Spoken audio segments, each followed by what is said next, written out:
Hello friends, எல்லோரும் எப்படி இருக்கீங்க? சாப்பிட்டீங்களா? ரொம்ப நாளாக அந்த பொரி அப்படியே இருந்துச்சு. எப்போவுமே பொரி வாங்கினா வீணாக தான் போயிட்டுருக்கோம்.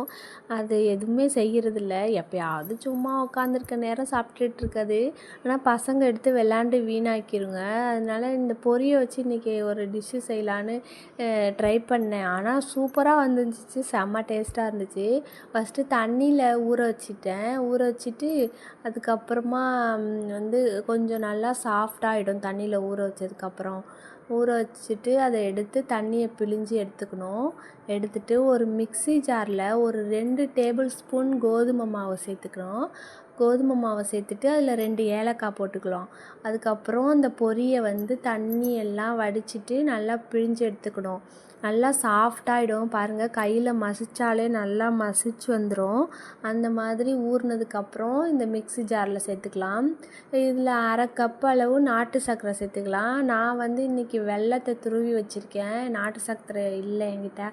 அதனால் இந்த வெல்லத்தை இதில் மிக்ஸி ஜார்லேயே சேர்த்துட்டு அதுக்கப்புறம் எல்லாத்தையும் சேர்த்து கொஞ்சமாக பால் இல்லைன்னா தண்ணி சேர்த்து நல்லா அரைச்சி எடுத்துக்கலாம். நைஸாக அரைச்சதுக்கப்புறமா ஒரு குக்கர், எப்போவுமே நம்ம இந்த மாதிரி அல்வா, கேசரி இந்த மாதிரி ஏதாவது நம்ம செய்கிறோன்னா அப்போது வந்து ஒரு அடிகனமான பாத்திரத்தை எடுத்து செய்வோம்ல, அதுக்கு பதிலாக நம்ம வந்து குக்கர் எடுத்துக்கலாம். குக்கர் கொஞ்சம் சின்ன குக்கர் இந்த மாதிரி எடுத்துட்டோன்னா பிடிச்சி கிண்டுறதுக்கெலாம் நமக்கு ஈஸியாக இருக்கும். அந்த மாதிரி நான் இப்போ வந்து குட்டி குக்கர் எடுத்துக்கிறேன். எடுத்துகிட்டு அதில் வந்து நான் ஒரு 2 டேபிள் ஸ்பூன் நெய் போட்டுட்டு அதில் கொஞ்சமாக முந்திரி, திராட்சைலாம் வறுத்துட்டு நான் அரைச்ச பேஸ்ட்டையும் அது கூட சேர்த்துக்கிறேன். இந்த மாதிரி அந்த பேஸ்ட்டு சேர்க்கும் போது அடுப்பை ஆஃப் பண்ணிவிட்டு அதுக்கப்புறம் சேர்த்துக்கலாம். ஏன்னா நம்ம ஹீட்டாக அப்படியே சூடோடு ஊற்றும் போது அந்த அடி பிடிச்சிரும்.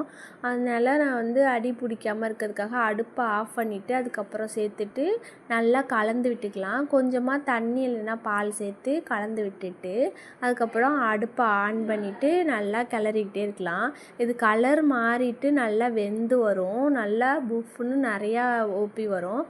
அதுக்கப்புறம் நல்லா கிண்டிக்கிட்டே இருந்தோம்னா களி மாதிரி ஒரு மாதிரி வரும். அது வந்து நீங்கள் இன்னும் கொஞ்சம் நெய் ஊற்றி நல்லா கிளறிட்டே இருந்தீங்கன்னா அல்வா மாதிரி வரும், நல்லா சுண்டி போய். ஆனால் நான் பாதியிலே எடுத்துட்டேன். இது போதுன்றதுனால. ஆனால் செம்ம சூப்பராக இருந்துச்சு, டேஸ்ட்டாக இருந்துச்சு. நீங்கள் இன்னும் டேஸ்ட்டாக இருக்கணுன்னா உங்கள் வீட்டில் ஏதாவது சத்து மாவு இருக்கும்ல, அது ஹெல்த்தியாக இருக்கணுன்னா அதில் 2 ஸ்பூன் அந்த சத்து மாவில் 2 டேபிள் ஸ்பூன் போட்டுட்டு நல்லா கலந்து விட்டுட்டிங்கன்னா இன்னும் ஹெல்த்தியாகவும் டேஸ்டியாகவும் இருக்கும். ட்ரை பண்ணி பாருங்கள். நான் எல்லாத்தையும் போட்டுட்டு நல்லா கலந்துட்டு அடுப்பை ஆஃப் பண்ணிட்டேன். இந்த ஒரு கன்சிஸ்டன்சி, அப்புறம் இந்த களி மாதிரி கிண்டுவோம்ல அந்த மாதிரி வந்தோடனே ஆஃப் பண்ணிவிட்டு சாப்பிட ஆரம்பிச்சிட்டேன். ஏன்னா என் பையன் கேட்டுக்கிட்டே இருந்தான்.